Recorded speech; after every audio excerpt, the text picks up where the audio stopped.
एकता अमन award 2020 Syed मेहरबान अली शाह को दिया जा रहा है, जिसकी मोटिवेशनल वीडियोस ने तहलका मचाया था। 2019 में सबसे ज़्यादा देखने वाली जो वीडियोस थी वो सैयद मेहरबान अली शाह की थी, जिसमें उसने अमन, इंसानियत, प्यार और मोहब्बत का पैगाम आम किया है। बहुत खुशी होती है, बहुत कम है आजकल के दौर में जो लिटरेचर के साथ या जो इतने इलोक्वेंट हों कि अपनी बात पहुंचा सकें लोगों के दिलों तक और फिर इतने ज़्यादा फॉलोअर्स बना सकें। Very rare in society like ours. और ये एक मल्टी फेसेटेड पर्सनैलिटी के मालिक हैं और I have been following him. और ये ना सिर्फ ओरेटर हैं, एक अच्छे रिसर्चर हैं और फिर मुख्तलिफ जो उलूम हैं उन पर इनकी दस्तरस है।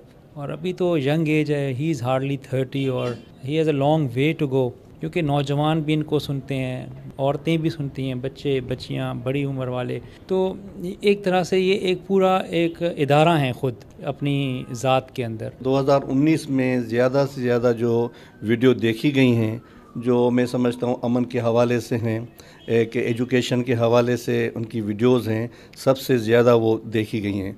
उस हवाले से उसने जो अपनी छोटी उम्र में जो काम किया है, जो बच्चों में, जो नौजवानों में ख़ास तौर पे एजुकेशन और पढ़ाई से उनका रुझान ख़त्म हो गया था, मैं कहता हूँ कि जो मेहरबान शाह साहब की जो वीडियोस हैं वो उसको देख के हमारे बच्चे ख़ुद उनको देख के इंस्पायर होते हैं, उनसे एक अच्छी तरबियत उनको मिलती है। मज़हबी हवाले से, इंसानियत के हवाले से बहुत बड़ा उनका काम है, हम अप्रिशिएट करते हैं। सैयद मेहरबान अली शाह मौला अली अलैहिस्सलाम के 41वें पोते हैं और शाह शम्स तबरेज़ की जो 19वीं पीढ़ी है। तो ये बड़ी हमारे लिए एजाज़ की बात है कि ऐसे सादात हमारे साथ हैं और हमें नसीहतें दे रहे हैं। जैसा माहौल जा रहा है, जैसे सोशल मीडिया जिस स्पीड से जा रहा है कि अगर मेहरबान जैसी शख्सियत नहीं होंगी बहुत ही हम रॉन्ग वे चले जाएंगे। हमारी शुरू से यही कोशिश होती थी कि हम गरीबों के लिए और जो हमारे मुस्तहिक लोग हैं उनके लिए कुछ काम करें। तो अब हम अल्हम्दुलिल्लाह अल्लाह ताला ने हमें इस काबिल समझाए। सबसे पहले तो मैं शुक्रगुजार हूँ सिंध पुलिस का और एकता मीडिया ग्रुप का, महबूब आबादी साहब का और आपका, जिन्होंने मुझे इस काबिल समझा।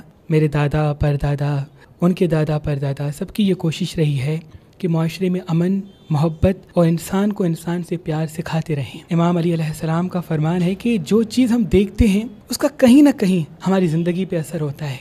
तो क्यों ना हम अपने बच्चों को कुछ अच्छी चीज़ दिखाएं, अच्छी चीज़ सुनाएं, जिससे वो अपने बुज़ुर्गों का एहतराम करना सीखें, जिससे वो अपने माँ बाप का एहतराम करना सीखें, लोगों में मोहब्बत, अमन और सलामती का दर्स पैदा हो, उस पर चलने की जुस्तजू कायम हो। तो उस सिलसिले को कायम इंशाल्लाह रख के और भी आगे बढ़ाएंगे। और मैं एक दूसरा अर्ज़ ये भी करूँगा कि जो इंसान माशरे को बेहतर बनाने की कोशिश कर रहे हैं, बाखुदा इससे बड़ी कोई इबादत नहीं।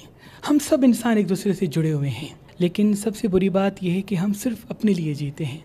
अगर हम सब एक दूसरे से जुड़ के जिएँ, एक दूसरे का एहसास करके जिएँ, तो बाखुदा ये दुनिया भी जन्नत बन सकती है। बहुत शुक्रिया नाज़रीन, मेहरबान अली शाह साहब की आपने बातें सुनी। वो कह रहे हैं कि अपने लिए नहीं दूसरों के लिए भी जीना सीखें। तो हम इंशाल्लाह अगले प्रोग्राम में किसी नए मेहमान के साथ फिर हाज़िर होंगे। तब तक के लिए इजाज़त, अल्लाह हाफ़िज़।